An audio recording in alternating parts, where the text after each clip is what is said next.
মইতো সদায় কওঁ তেওঁ কোনদিনা কি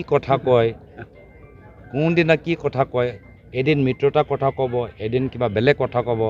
আজি মানে অখিল গগৈ ডাঙৰীয়া ABCDEF মানে ভাৰ্জন আছে।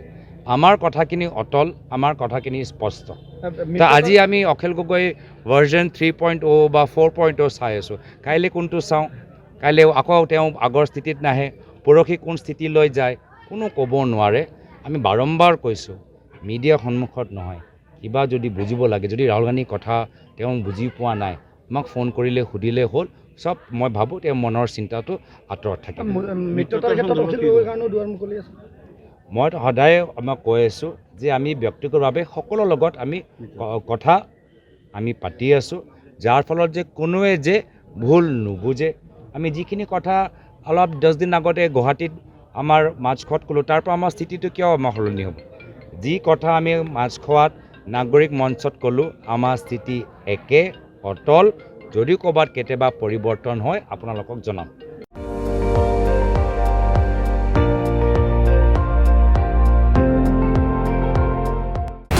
আপুনি চাই আছে ND24, সৰ্বশ্ৰেষ্ঠ নহয় সৰ্বোত্তমৰ দৌৰ।